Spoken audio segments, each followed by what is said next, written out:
My marriage to Lucian Hawk was hailed as the most perfect union in the Mafia world. As the daughter of the Sinclair family, and him being the sole heir of the Hawk family, our marriage united the two most powerful Mafia families in the Northeastern. I thought we were unbreakable. Then, I was diagnosed with terminal cancer. As if life couldn't get any worse, my husband's first love returned on the very same day. That night, the man I'd been married to for years didn't come home. The next morning, his voice was cold, distant, indifferent. "I've got the divorce papers ready.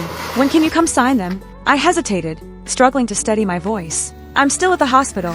He didn't even pause. "I don't care if you're on your deathbed, Elara. Come home and sign the goddamn papers." My heart shattered, but I refused to let it show.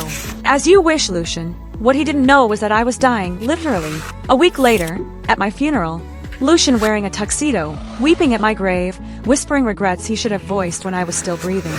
Ironically, my funeral day was also his wedding day with his sweetheart. But it was too late, my love.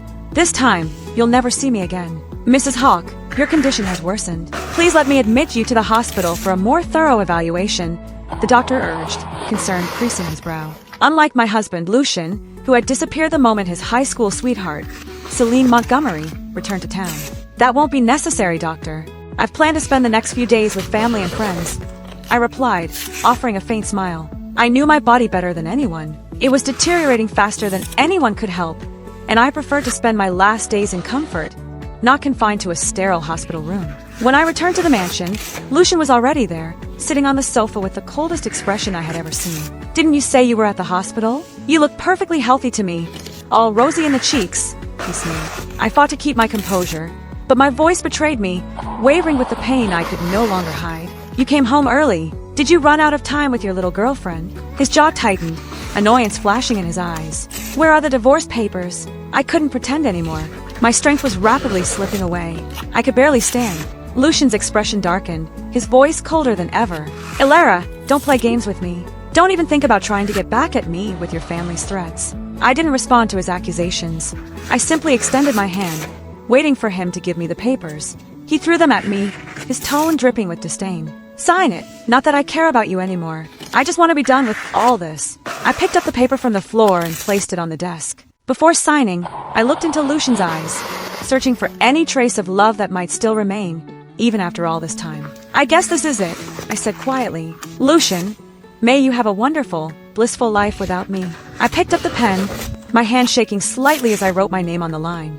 The moment I finished, I felt every ounce of energy drained from me. I clung to the last of my strength, refusing to collapse in front of Lucian, unwilling to show any sign of weakness. "Don't fake it, Elara. You and I both know you're stronger than this. Playing the martyr won't change anything between us." Lucian's voice was cold, his smile sharp.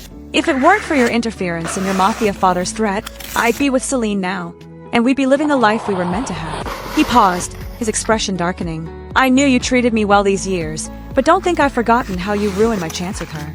This is the least you owe me." His words hit me like a punch. My father's threats. I owed him. I forced a bitter smile, wondering if he'd ever regret what he just said. If only he knew the truth.